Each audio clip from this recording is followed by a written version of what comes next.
क्या आपको पता है जब नर पेंगुइन जब किसी मादा को पसंद करता है तो वो मादा को एक खास गिफ्ट देता है। अगर मादा उस गिफ्ट का स्वीकार कर ले तो दोनों जीवन भर साथ रहते हैं। तो क्या होती है वो खास गिफ्ट? अगर मादा वो गिफ्ट लेने का मना कर दे तो क्या होता है? क्या नर उस गिफ्ट को लेकर दूसरी मादा के पास जाता है या फिर वही मादा को दूसरी गिफ्ट लाकर देता है? चलिए जानते हैं नन्हे पेंगुइन की अनोखी गिफ्ट देने की कला के बारे में।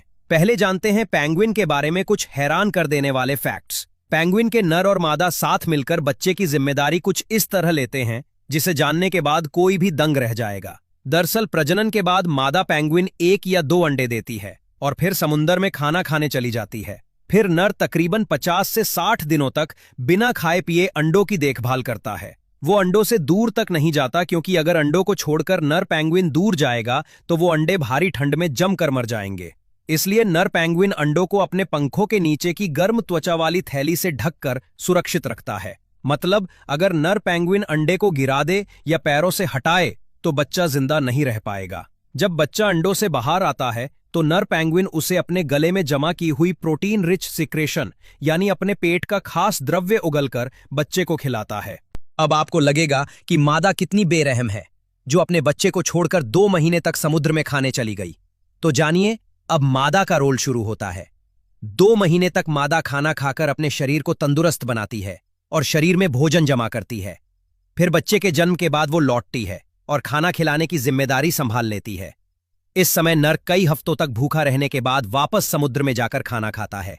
मतलब कि पेंगुइन भी अपने बच्चे को बड़ा करने की जिम्मेदारी बखूबी निभाते हैं। कई इंसानों को इससे सीख लेनी चाहिए। पेंगुइन पक्षी तो हैं लेकिन उनके पंख उड़ने के लिए नहीं बने। ये पंख फ्लिपर की तरह काम करते हैं जिनसे वो पानी में मछलियों की तरह तैरते हैं। पानी में उनकी चाल इतनी तेज और स्मूथ होती है कि लगता है जैसे पेंगुइन को पक्षी नहीं बल्कि मछली बनाना चाहिए था। पेंगुइन एक ही सांस में 20 मिनट तक पानी के अंदर रह सकता है और करीब 500 मीटर गहराई तक डाइव कर सकता है। सोचो, इतनी गहराई में इंसान बिना उपकरणों के जाना नामुमकिन है। हर साल प्रजनन के मौसम में हजारों पेंगुइन बर्फ पर बड़ी कॉलोनियों में इकट्ठा होते हैं। यहीं से नर अपने लिए साथी की तलाश शुरू करता है। नर पेंगुइन ऊंची और अनोखी आवाजें निकालते हैं। हर पेंगुइन की आवाज अलग होती है जिसे मादाएं पहचान सकती हैं। नर पेंगुइन एक अच्छा, चमकदार या गोल कंकर खोजकर मादा को गिफ्ट देता है। अगर मादा वो कंकर स्वीकार कर ले और अपने घोंसले में रख ले तो ये उनके रिश्ते की शुरुआत होती है। मादा कई नर को देखती और परखती है। वो उस नर को चुनती है जो उसे सबसे अच्छा कंकर, सबसे ज्यादा सुरक्षा और सबसे आकर्षक आवाज देता है।